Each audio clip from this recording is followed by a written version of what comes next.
Good morning, persons of quality. Here is your Act 1 introduction/analysis of Arthur Miller's Death of a Salesman, plus a specific introduction to at least 3 characteristics of American modernism. So again, good morning, persons of quality. I apologize if there is some static on my microphone. I'm trying to resolve that as we speak, but we'll see what happens. So the goal here, and I just gave you a visual for this information, is to look at 3 dominant ideas I want you to be able to trace through Death of a Salesman, and then ultimately through Slaughterhouse-Five as we finish up this, if nothing else, bizarre COVID-19 distance learning experiment for spring of 2020. So when I look at the PowerPoint slide, I talked about 3 significant themes. I gave you a fourth, but 3 significant themes. We talk about 1, individualism. This is going to be slightly different than the power of the individual that we looked at in American Romanticism. So individualism. In modernist literature, the individual is more interesting than society. Specifically, modernist writers were fascinated with how the individual adapted to a changing, industrializing world, where religion was not as significant a value. A man's success was measured by how much tangible wealth he had, and not based on the values and morals that kind of went along with that those older set of ideas. We know that in some cases the individual triumphed over obstacles, but this is the exception, not the norm. For the most part, modernist literature featured characters who just kept their heads above water, barely surviving, barely able to pull themselves together against any of these external and internal conflicts. So I think that was significant. Writers presented the world of society as a challenge to the integrity of their characters.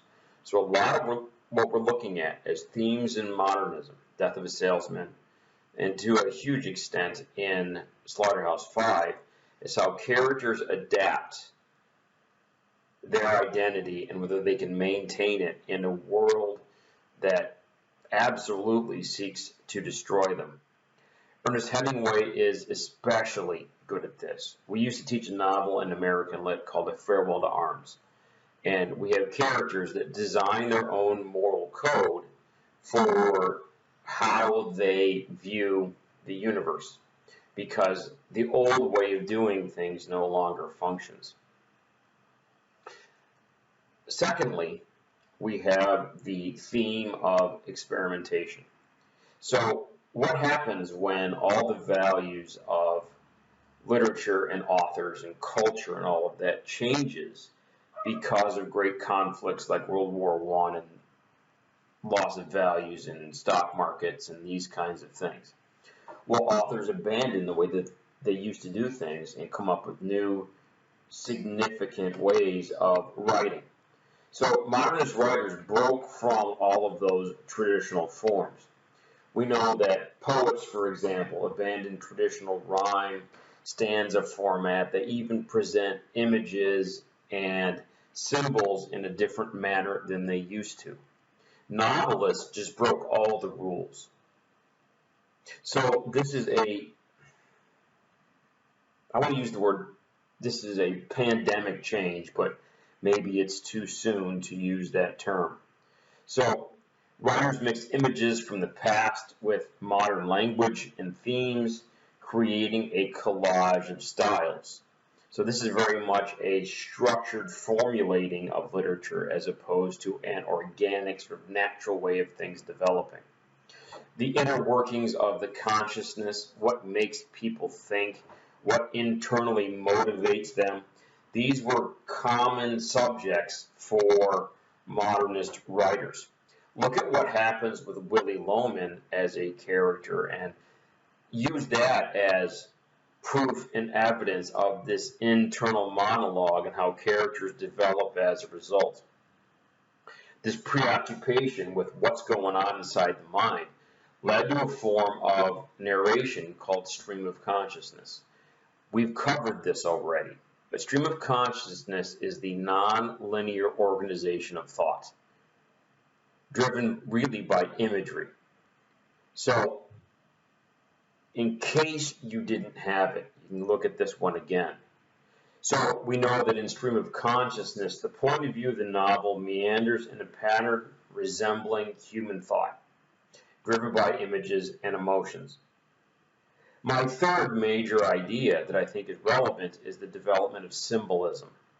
The modernist writers infused objects, people, places, and events with significant meaning. They imagined a reality with multiple layers, many of them hidden or in a sort of code. So the reader has to become the interpreter, if you will, of what everything means. So for some who are very linear, who are very black and white, left-brain, science-minded, this can be incredibly difficult. Not like interpreting Romanticist poetry, but still a challenging set of ideas. So I think this is extraordinarily significant. So, as it says, symbolism was not a new concept in literature, but the modernist particular use of symbol was an innovation. And I'm going to make sure that we get a chance to deal with this before we get to the official last day of classes. They left much more to the reader's imagination than earlier writers, leading to open-ended narratives with multiple interpretations. Again, it's the third time I've said it, but again, I think it's really a takeaway that you want in your notes.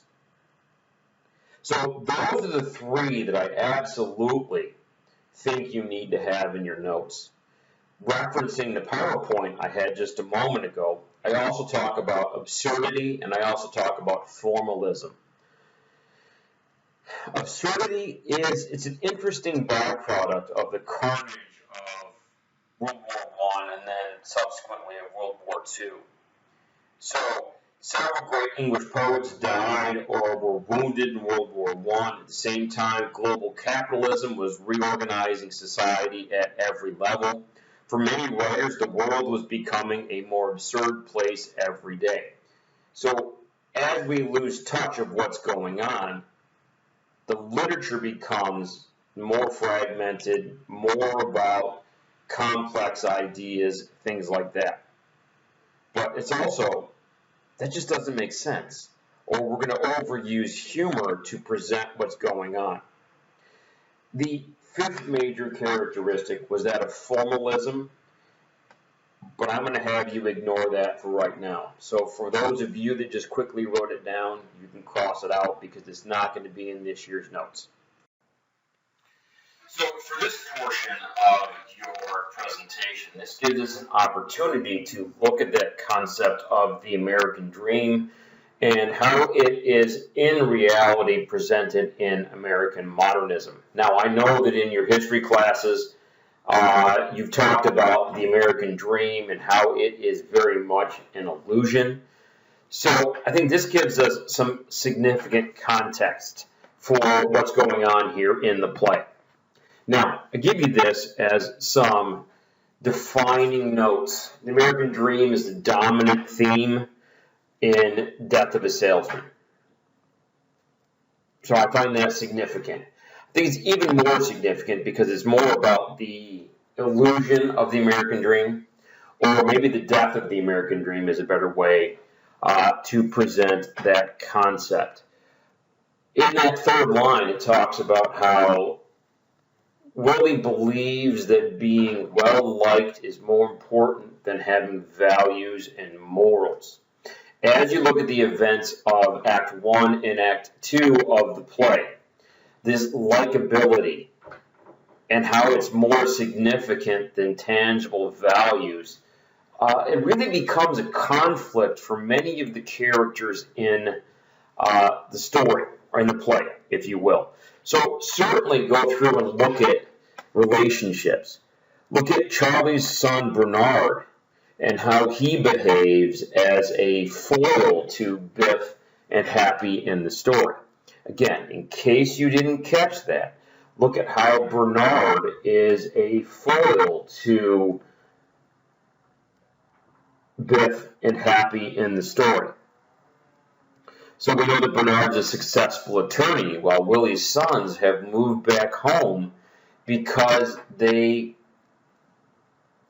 lost. The modern term is there's failure to launch because they don't have the adequate background and support and upbringing to be able to go out and do this on their own.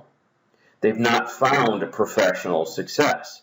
So Willie's ideas about the American dream leave out a critical component: hard work. I talked about this a little bit earlier, that if you rely on your likability and if people pick you based on popularity, then this concept of hard work gets lost absolutely in the process. So I think there's a lot of things here that are significant to the development of the story. We know that the American dream has betrayed Willie Loman. And we know that that is a significant conflict in Willie's character and his conflict in the play. So once he realizes that he is unsuccessful, the morals fall apart. He goes and he has an affair, as dramatized by the flashback that occurs in the play.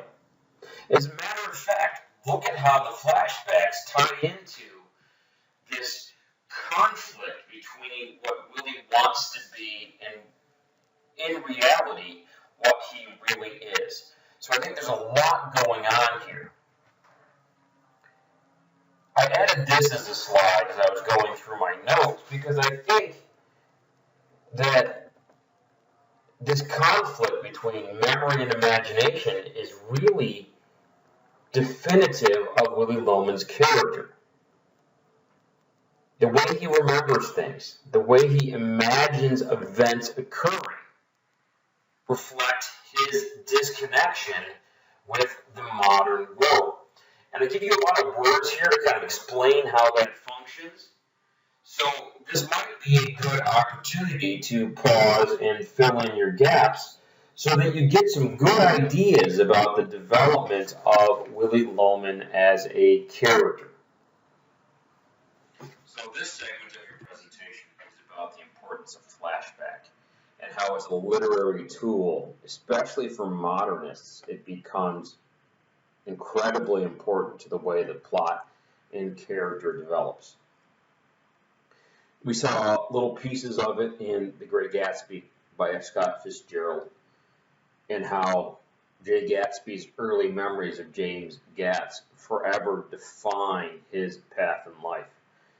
The same is going to be true in Slaughterhouse-Five, where Billy Pilgrim is completely dependent upon his fragmented memories as a coping mechanism. And that's something you'll hear me talk about in a little bit. But how Billy Pilgrim uses his memories as a coping mechanism.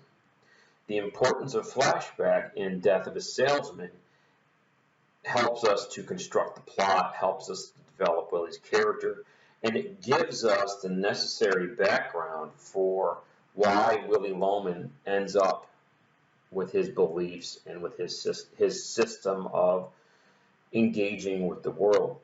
So we know that in Death of a Salesman, Arthur Miller calls flashback a mobile concurrency of the past and present. So Arthur Miller defines flashback as a mobile concurrency of the past and the present. Perhaps a slight pause to write that down in your notes. Again, Miller defines flashback as a mobile concurrency of the past and present. Willie's memories are fragmented, which is one of your characteristics of modernism. They're both real and imaginary, as he takes real events but interprets them in a way that fits what he's trying to do and what he's trying to perceive about his own life. So in essence, he's destroyed the boundaries between now and then. He's destroyed the boundaries between his past and his present. And of course, this is going to corrupt and derail his future visions. And ironically, the future visions of Biff and Happy. When he melds the ghosts of Ben with the current ghosts of the present. So he takes his memories of Ben and transfers them onto Howard in the story. So look at that interaction between Ben and Howard. Now, they don't interact directly in the play, but look at the interaction of memory in that regard. Willie invents new visions, new memories, and new stories, anecdotes to give purpose and to give him a brief, fragmented sense of hope for the future. So that first point is about the function of flashback as it relates to memory.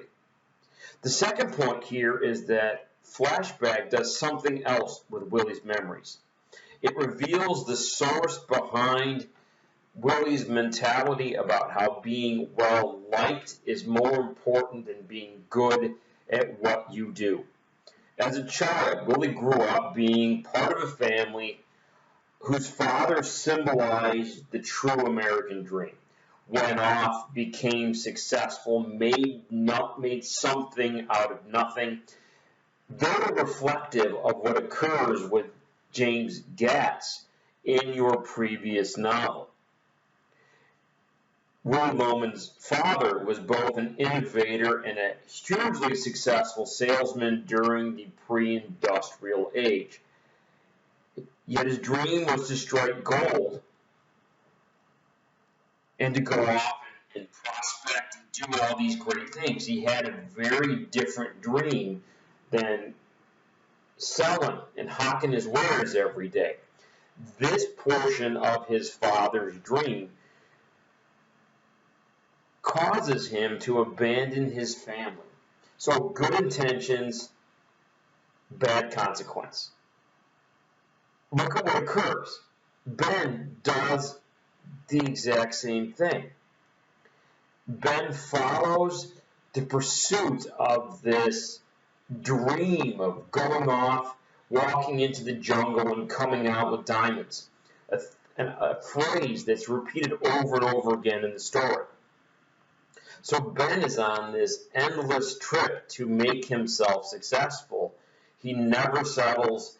He never finds any sort of the American dream peace that Willie Loman is so preoccupied with in the story. Additionally, Willie adopts Ben as a role model in order to replace his father as a dominant male figure.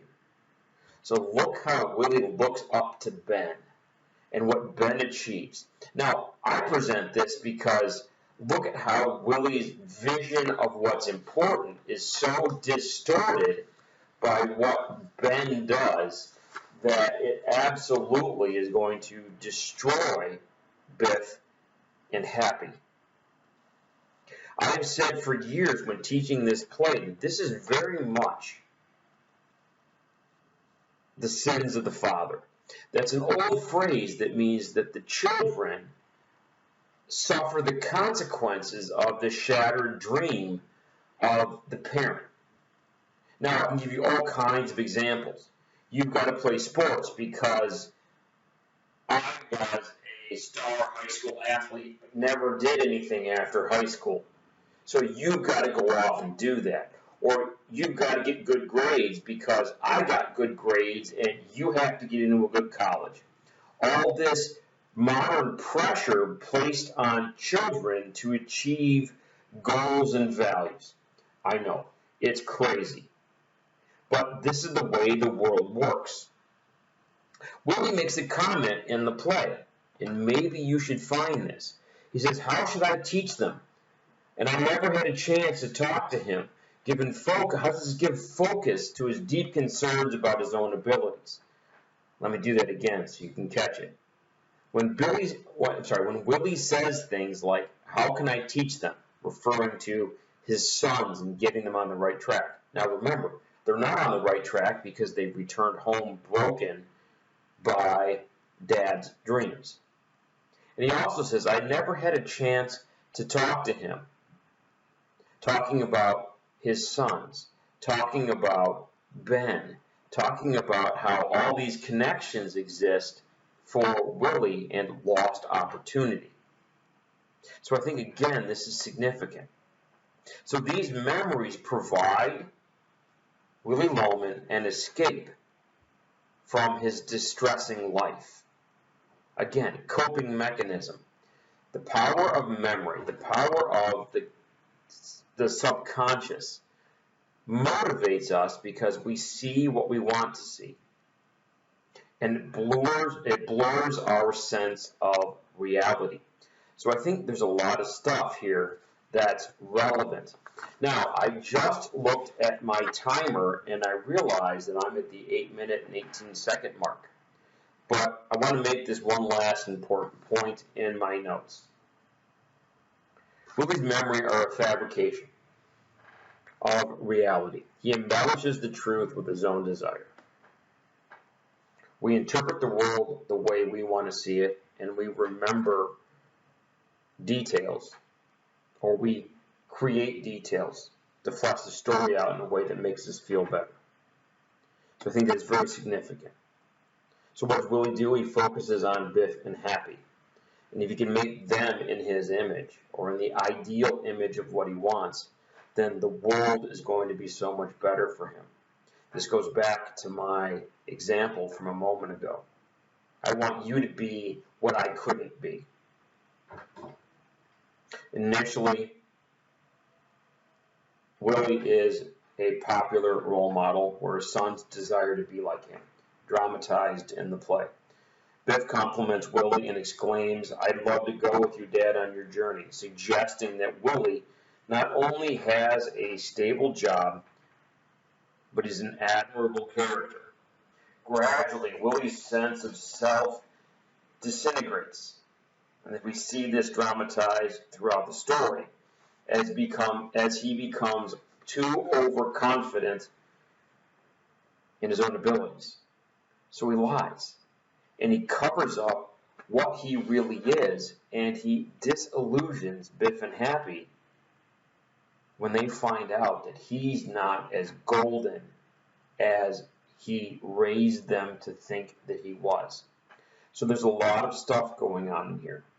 I would make sure that you can connect all these ideas that Death of a Salesman says about the American dream to these concepts of modernism. And if you can do this, I think you're going to be in good shape for when you read Act 2 as it's posted on March. Good luck.